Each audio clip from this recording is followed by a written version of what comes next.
Hello everyone, today I'll be showing you guys some things that just don't quite make sense in GTA Online. Without further ado, let's get into it. The first thing that doesn't make sense is the interior inside of your office, more particularly the office garage. There are actually a lot of interiors that don't make sense, but this one really doesn't make sense because all of these garages have this big standard window that all of them have. No matter what location you get, they all look exactly the same. But in the Maze Bank garage, the outside really doesn't make sense because the outside has windows that are far smaller than the inside would have you think. There are actually a lot of interiors that don't make sense on the outside. For example, a lot of the arcades do not make sense with the outside. But once again, the office is probably one of the worst examples of this just because of the huge window and the tiny windows on the outside.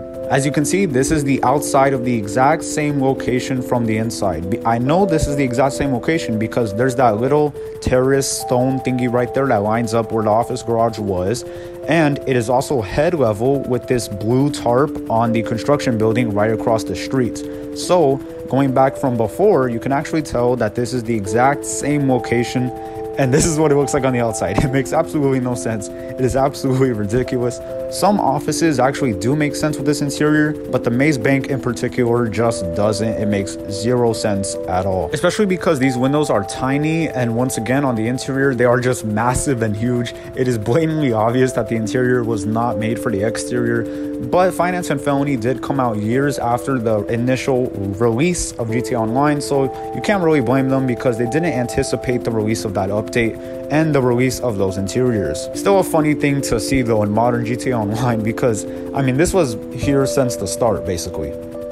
Another thing that may seem obvious but doesn't quite make sense to me is that Lester chose a warehouse location right across the dam, river thingy, whatever you call it, from the police station. This is the Mission Row police station. I'm sure a lot of you guys know. A lot of missions take place there and whatnot.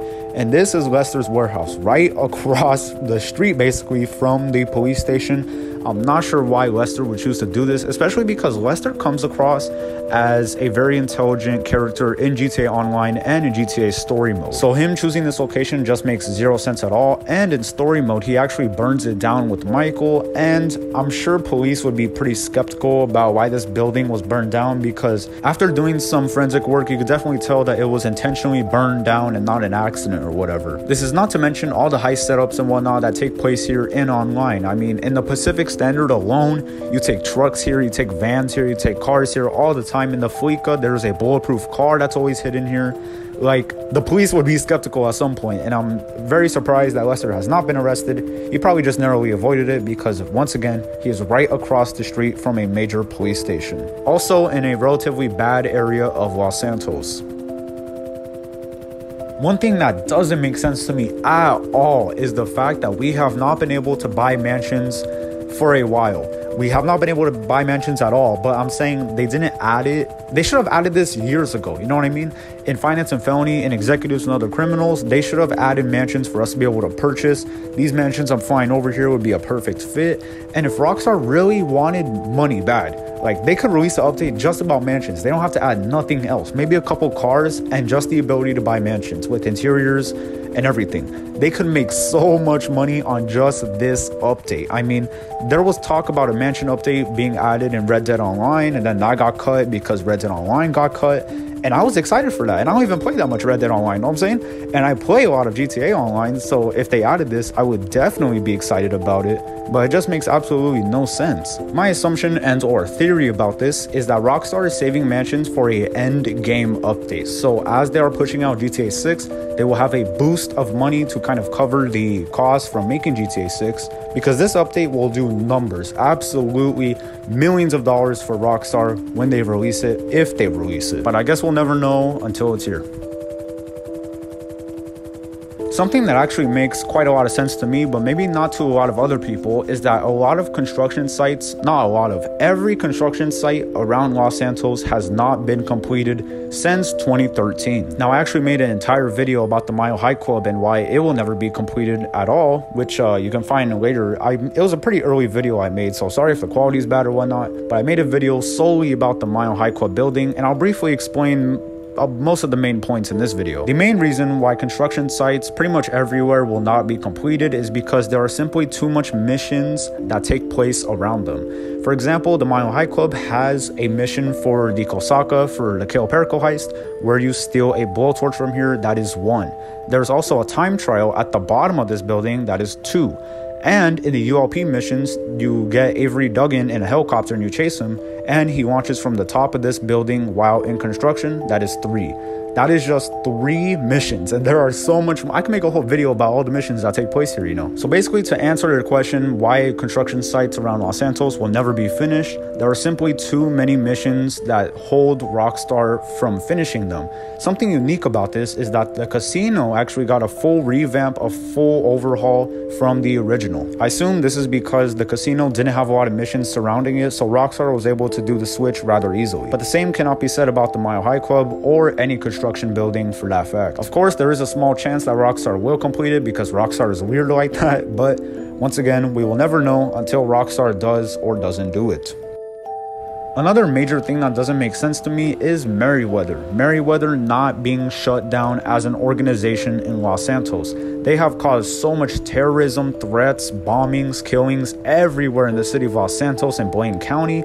Why have they not been shut down as an organization? I do not get it. Now, recently, we actually discovered with the Los Santos Angels operations thingy that we got going on with Charlie and the new update San Andreas Mercenaries, we find out that Merryweather has some off-the-book contracts with the US government. So that could explain why Merryweather is still afloat, even with all the terrorism and everything that they got going on. But even then, the government could only do so much for you, really.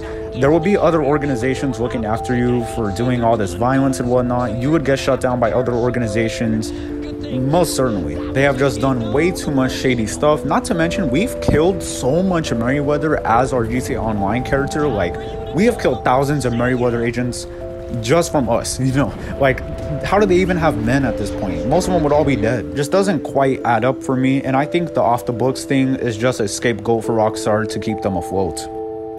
So here I have the Bombushka with the livery on it, and I cannot go inside the cargo area simply because it has the livery. This is just unbelievably stupid. I don't know how a livery could interrupt with a physical blocker that is on the ramp. It makes absolutely zero sense. To be able to open the ramp, you cannot have armor on your Bombushka, you can't have countermeasures, you can't have engine and handling, which is good. You cannot have a livery, which is just unbelievably stupid. And you could spray it any color you want.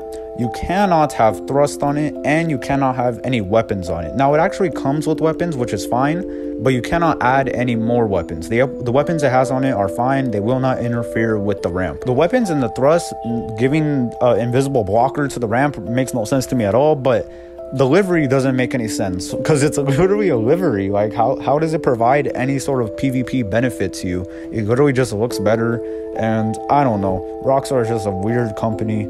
They are very odd. So no livery for me. As you can see here, I've taken off the livery, and I will drive this car into the back with no problems.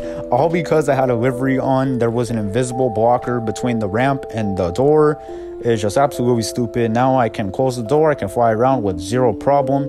And when you put a car in the back of the Bombushka, it actually stays in there pretty well. Another thing that doesn't make sense is you can put a car in there, you can do barrel rolls, you can do any type of trick you want in the Bombushka, and the car will not roll out. As you can see here, I'm gonna do some of those stunt tricks, I'm gonna do barrel rolls, I'm gonna do everything I can to get this car out. And as you will see, I have quite the problem.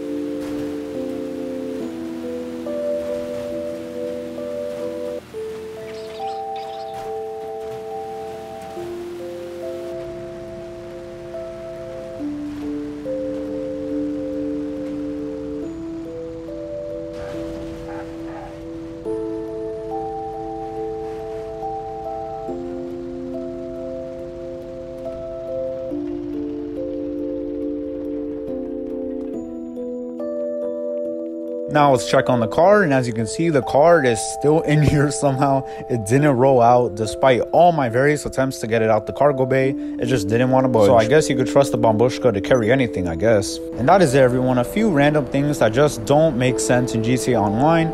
I greatly appreciate all you for watching. I appreciate all of you for enjoying my videos, for watching them. I really do, and I don't know how else to quite say it. But thank you for watching. Have a good day, and goodbye.